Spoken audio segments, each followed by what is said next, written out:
Praise the lord. ఈ దిన దేవుని వాగ్దానము. యెహోవాను నమ్ముకునివాడు ధన్యుడు, యెహోవా వానికి ఆశ్రయముగా నుండును. ఇర్మియా గ్రంథము 17వ అధ్యాయము 7వ వచనము. ఎవరిని నమ్మితే శాపగ్రస్తులమవుతామో, ఎవరిని నమ్మితే ధన్యులమవుతామో పై వాక్యంలో తేటగా రాయబడి ఉన్నది. హృదయము చాలా మోసకరమైనది, అది ఘోరమైన వ్యాధి కలదనియు ఇర్మియా ప్రవక్త చెప్పుచున్నాడు. హృదయంలో ఉండే ఈ ఘోరమైన వ్యాధి ఏమిటి? అదే లోకంలో ఉన్న వాటిని నమ్మడం, దేవుణ్ణి నమ్మకపోవడము.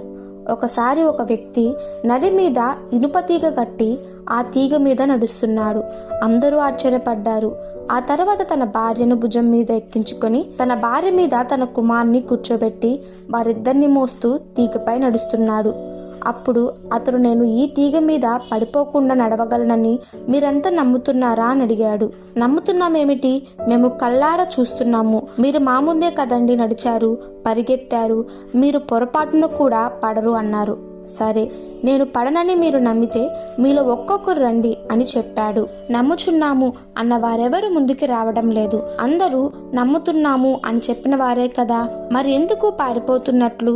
వారందరూ నమ్ముతున్నారు, కానీ వారు హృదయపు అడుగున ఒకవేళ పడిపోతే అనే అపనమ్మకము ఉంది. విశ్వాసంలో అవిశ్వాసం ఉంది. కనుక కనులతో చూచిన, చెవులార వినిన నమ్మలేని మూఢత్వము ప్రజలలో చోటు చేసుకుంటూ ఉంటుంది. అయితే మన జీవితంలో నమ్మకంగా ఉండాలంటే ఒక రహస్యం ఉంది. అదే ప్రార్థన. మనము ప్రార్థన చేసి ఆయన మీద నమ్మకం ఉంచాలి. అప్పుడు వారి ప్రార్థన ఆలకింపబడుతుంది. మనము యుద్ధమందు శత్రువులను జయించగలము. మనము ప్రతి విషయంలోనూ జయము పొందిన వారమై ఉంటాము. కనుక ప్రార్థించి ఆయన మీద నమ్మకం ఉంచి దేవుని ద్వారా కలిగే సహాయమును పొందుకుందాము. ఈ దిన దేవుని వాగ్దానము మనందరి జీవితంలో నెరవేరులాగున ప్రభు కృప మనకి తోడై ఉండును గాక. ఆమెన్. God bless you.